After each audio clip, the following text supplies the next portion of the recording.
so no complaints there. I got my bike in pretty much, I think, July of 2006. So I've only, and I had 3,000 miles on it, 3,004 miles. So that was actually pretty nice. I got it for $1,775, and then spent money on gear over time.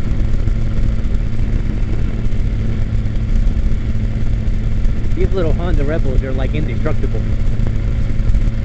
Well, I won't go so far as indestructible, but as far as the motor, and if you keep good care of them, they'll last you. So it's kind of cool that I've got over 10,000 miles on it now, and sometimes I can hit up to 1,500 miles a month, which is pretty spiffy. There was a interesting blog I read on whybikes.com about how people usually rationalize their way onto a motorcycle, and I think that's true for a lot of us, or maybe some of us get bikes for the cool factor or midlife crisis, and that's kind of what's expected in this culture. Is you know, you hit your 40s and your 50s, and you're like, man, I feel old, so I'm gonna get a motorcycle, and then I can feel young again, young and free, and just chill out on my bike as I cruise through the streets. And you know, that's a great thing. But I'm not that old. I'm 23. I'll be 24 this April, so if you remember that, that'll be cool. Let's see. Oh, but I rationalized myself back onto a bike. When I first started out, I was 16. I had just moved to this state, and the licensing requirements, I'm a military family, so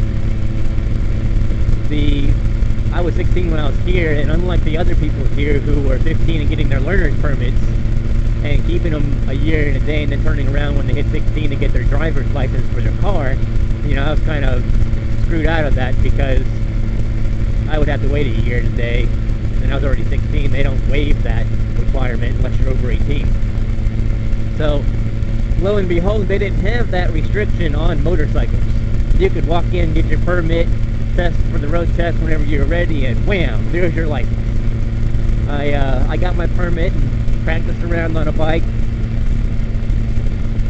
and I went through the safety course here, the MSF, Motorcycle Safety Foundation course at the local military installation, and I got my license that way.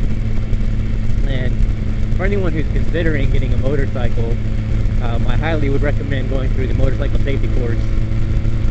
You can just Google it up, Motorcycle Safety Foundation, and they have local stuff everywhere, so there's really no excuse. Here in this state, it's $250 to take the course if you're in-state resident, $300 if you're not.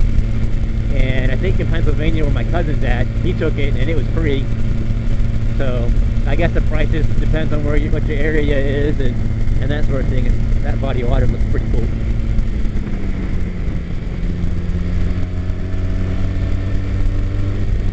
And now we get to go through a speed zone. This is probably going to go down to 35, which is utterly retarded, but you know, whatever. Gotta obey the law, or cut it close.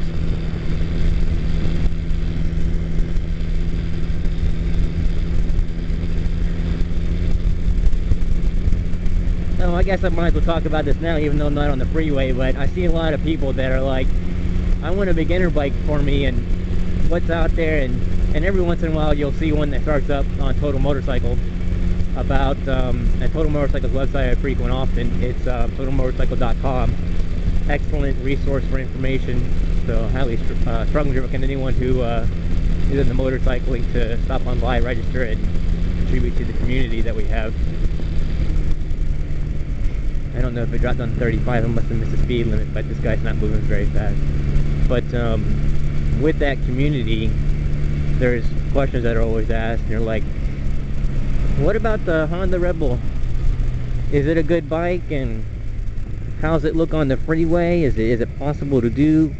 That sort of thing. And yes, it's very easy to do. I gotta make a left here. I'm in Harlem right now. The claim to fame with this is Oliver and Hardy, the comedians. you can go.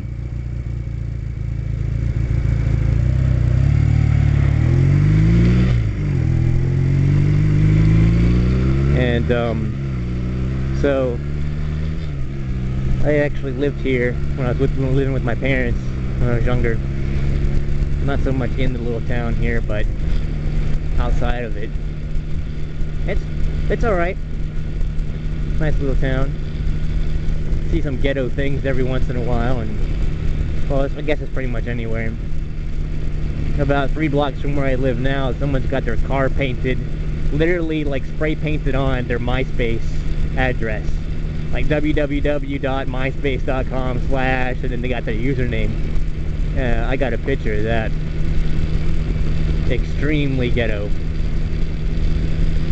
but whatever works, I guess, for promoting your self-image there on MySpace.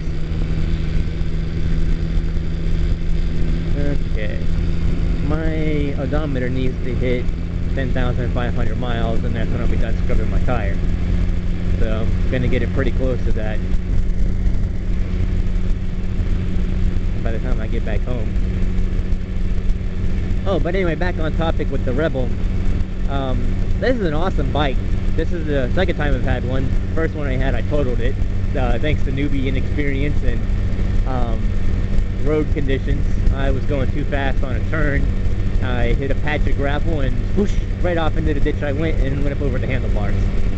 Totaled the bike, but the only thing that happened to me was I was pretty much ragdolled off the bike and rolled through the woods and didn't hit a tree or anything, but I was kind of bruised the next day.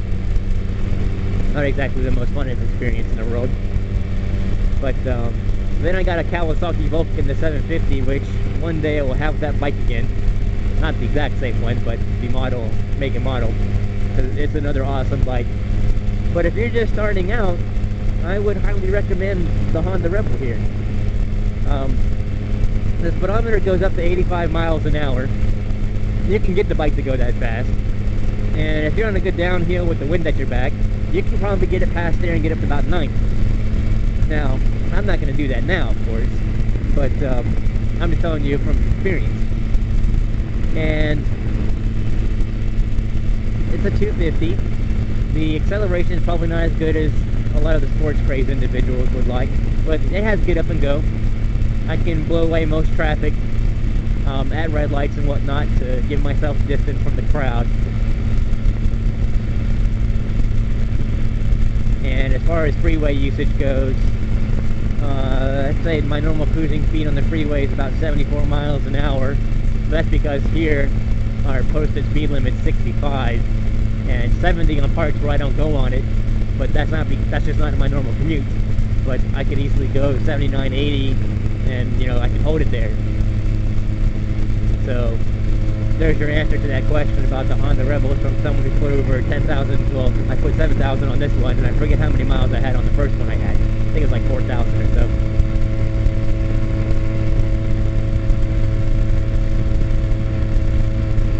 It's actually kind of chilly out here. I'm gonna go ahead and switch to reserve now while I'm thinking about it, because that'll happen about 10 miles, and I'd rather just switch the switch rather than be like, oh, I'm low on gas, and do the little stall thingy and switch to reserve later. Let's see, what else can I talk about here? For anyone who watches this, if you want to know anything, you can just leave comments and I'll do a video about it. There's a lot of counter steering videos out there to teach you how to counter steer for newbies, or even for people who haven't picked up on the tactic yet. But it's pretty much push right, push left, go left, and your bike will lean, and you can pretty much drop it down really quick.